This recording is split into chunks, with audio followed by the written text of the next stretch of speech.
The Eagles got some unquestioned good news on Thursday, as it was reported by Jeff McClain that Lane Johnson will be coming back. Thank God. It was also reported by, I believe, John Clark that Landon Dickerson will also be coming back. Again, thank God. And while I am thrilled about this, and I'm always worried about Lane Johnson and hanging it up, I've been worried about Lane Johnson hanging it up for a good 4 or 5 years now. This does shine a light on the ticking time bomb that the Eagles are facing, and it really can't come at a worse time, in my opinion. When you look at what the Eagles are facing in the not-so-distant future, and I'm talking like maybe a year, it's bleak when it comes to the O-line. Because you've got Jordan Mailata, who, oh, by the way, and this went under the radar, is already talking about life after football. Never a good sign. But you've got Jordan Mailata and you've got Cam Jurgens, and that is it. And Cam Jurgens is no sure thing. We all watched him this past season, right? You saw it, I saw it, everybody saw it. Somehow the guy was a Pro Bowler, and even beat reporters were like, I don't know how this guy's a Pro Bowler. And they're the ones that have to face him in the locker room. I think Cam was surprised he was a Pro Bowler. So when you look at the future of the Eagles' offensive line, it's bleak in the sense of you're going to need a new right tackle pretty damn soon. You're going to need a new left guard pretty damn soon. You don't have any internal options. You don't. They drafted some guys in the later rounds. Most of them are projects, and maybe they will develop. But one of the reasons why I say this can't come at a worse time is because Jeff Stoutland is gone. He left. He's out the door. We have no idea what we're getting from this new guy. None. This new guy who's so new I can't even tell you his name, and that's bad on me. Hit thumbs down for that. But this is a major issue because for vets like Lane Johnson, Jordan Mailata, Landon Dickerson, who have only known one coach, and by the way, that includes Cam Jurgens and Tyler Steen, they've only known Jeff Stoutland. To have a new guy come in, I hope to God it works out, obviously. I'm an Eagles fan, and I'm sure you're an Eagles fan if you're watching this. And there's a chance that this guy is better than Jeff Stoutland. I said that when the move got announced. It's not like people were doing backflips when Jeff Stoutland got hired, when Howard Mudd retired, but the idea that the Eagles let Jeff Stoutland walk, this wasn't a retirement. This was a situation of, no, we let you out the door. That's an issue. And when you're looking at revamping your entire O-line, essentially, in the next 1 to 3 or 4 years, I don't like the idea of doing it without the constant, and the constant was Jeff Stoutland. The Eagles, under Stoutland, to be fair, have failed to really develop the depth that they've had in previous years. Now, I think that was on a highlighted display this past season when everybody was injured. Landon Dickerson came in to the season fresh off of surgery, and he never looked completely 100% right, and I think he'll tell you that. And then after that, it was a downward spiral of injury after injury after injury. Everybody seemed to be banging up at one point, and they never seemed to go into a game with their entire offensive line healthy. I also said this before, and it bears repeating, but the best move that you look at Howie Roseman making in this past offseason might have been bringing back Fred Johnson in a trade. It was a minor move at the time, but it gave them much-needed depth that they didn't have. But the only guy that remained healthy was Tyler Steen, and he's horrible. So you're in a situation for the Eagles where you're going into the draft, you're looking for your current probably right guard. If you don't want to go on the free agent market and sign one, Mekhi Becton will be out there. If you want to bring him back, fine. But Mekhi Becton played best when he was under who? Say it with me, everybody. Jeff Stoutland. Again, not to say that the new guy can't be as good as Stoutland, if not better. It's just I know what I'm getting from Stoutland. I know I've seen Mekhi Becton thrive in Stoutland's system. I haven't seen Mekhi Becton in this new guy's system.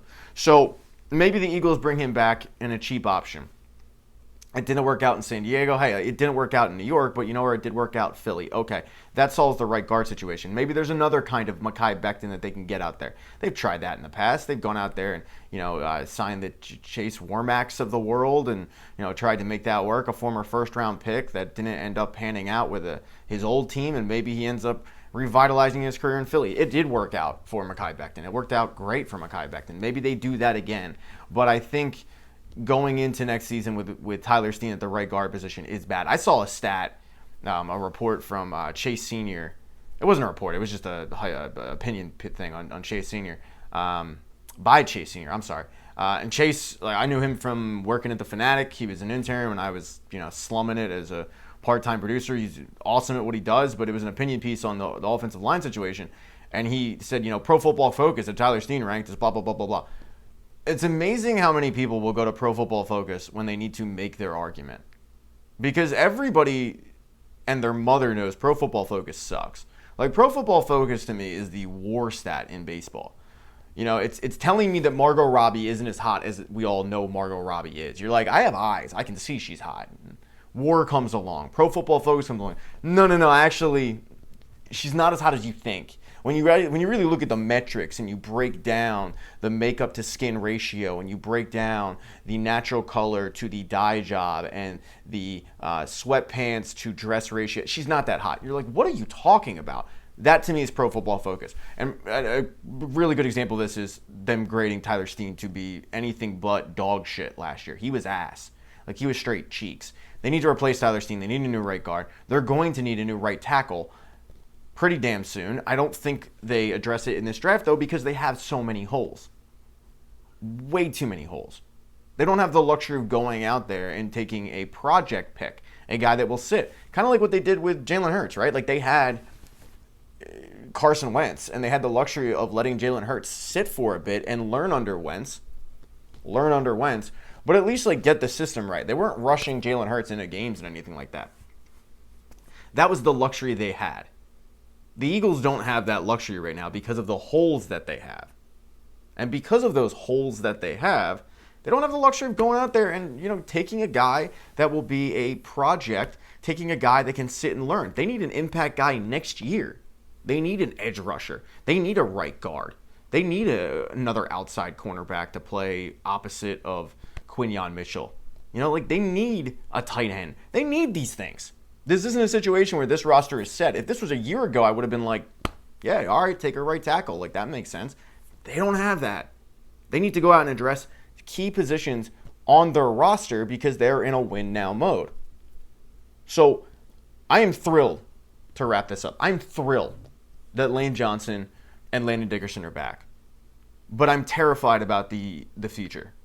I'm terrified about what this offensive line looks like because my entire life has been really good offensive lines. And I think as Eagles fans, we've taken it for granted because you don't necessarily notice the offensive lines. But when you look at it, like the left tackle position in my lifetime, Trey Thomas went to Jason Peters, went to Jordan Mailata. Like, studs. 3 studs right there. Right tackle, okay. You had John Runyon, and then you had Winston Justice for like a hot minute there, and he was actually decent at right tackle. He was horrible at left, but he was decent at right tackle. Ended up getting a contract extension, and then you end up drafting Lane, and he was, he's a future Hall of Famer, first ballot Hall of Famer. And even the guard positions, they've had really good guard play, whether it be plucking a guy like Evan Mathis off the scrap heap and turning him into something. Hank Fraley at center, and then that gives way to Jamal, from Delaware State. Why am I drawing a blank? Hit thumbs down for this. I am completely drawing a blank on. Oh, God. And it was like JJ. Someone in the comment section tell me because it's driving me nuts. But yeah, he went to Delaware State. But he was like decent. And then, you ended up getting Kelsey.